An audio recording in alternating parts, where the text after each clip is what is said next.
Disclaimer: This channel does not promote any violent, harmful, or legal activity. All contents provided by the channel are meant for educational purposes. সেই লালবাজার অভিযানে আবারও এত বড় বড় নীল কালারের guardrail.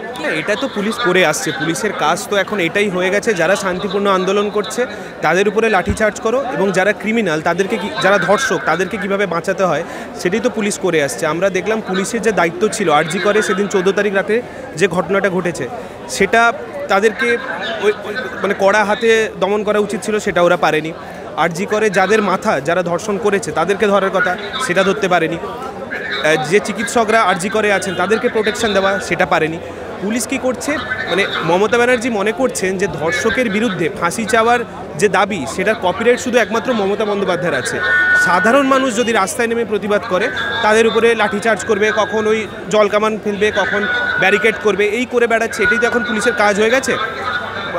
এখন আরেকটা কাজ আছে, যেটা হচ্ছে দুষ্কৃতীরা সামনে এলে ভয় পেয়ে ওই মৃতদেহের সাদা কাপড়ের নিচে লুকিয়ে পড়া কিংবা মেয়েদের ওই বাথরুমে ঢুকে পড়া। তাছাড়া সাধারণ মানুষের উপর অত্যাচার করা পুলিশের এর উপর কিছু কাজ নেই। স্বনামধন্য উকিল কল্যাণ বন্দ্যোপাধ্যায়, পশ্চিমবঙ্গের মানুষ যারা তৃণমূলকে সাপোর্ট করে তারা সবাই জানে স্বনামধন্য উকিল, তিনি আবার চিকিৎসকদের, জুনিয়র চিকিৎসকদের খুনি বলছে।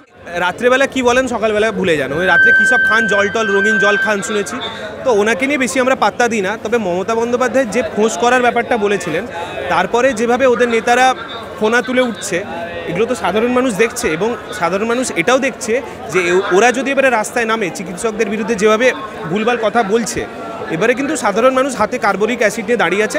এই সাপগুলো এলে এদের উপরে কার্বলিক অ্যাসিড ছড়িয়ে দেবে এবং সাপগুলো ছটপট করে মারা যাবে। সেটাই আমার মনে হচ্ছে সাধারণ মানুষের মনটা ওই দিকে যাচ্ছে। এবং শুধু এই মানুষটাই বলেই নয়, আমি এনারা নাম করছি না, শুধু এই মানুষটা বলে নয়, আরও একজন উদয়ন গুহ বলেছেন যে মমতা বন্দ্যোপাধ্যায়ের বিরুদ্ধে যদি আঙুল তুলে কেউ প্রশ্ন করে তাহলে নাকি আঙুল ভেঙে দেবেন।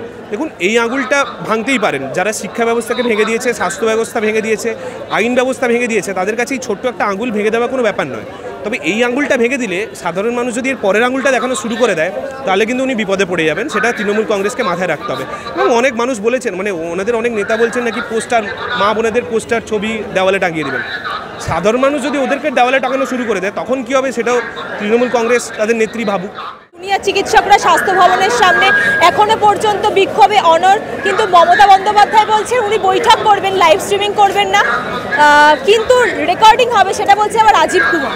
ব্যাপারটা হচ্ছে লাইভ স্ট্রিমিং করতে ওনার ভয় কেন? আমার যেটা মনে হয়, এই জুনিয়র চিকিৎসকরা সিপির সাথে যে মিটিংটা করেছিল সেখানে কিন্তু সবার সামনে ওই সিট দ্বারা উপহার দিয়েছিল। এবারে মমতা বন্দ্যোপাধ্যায় ভয় পাচ্ছে ওদেরকে যদি সিট দ্বারা কিংবা ব্রেন কিংবা হার্ট জাতীয়, হৃৎপিণ্ড জাতীয় কিছু উপহার দিয়ে দেয় সবার সামনে, তাহলে ঝাঁটা তো নিয়ে তো সবাই ঘুরছে, নিয়ে তো রাস্তায় বেরাচ্ছে, দিলেও দিতে পারে।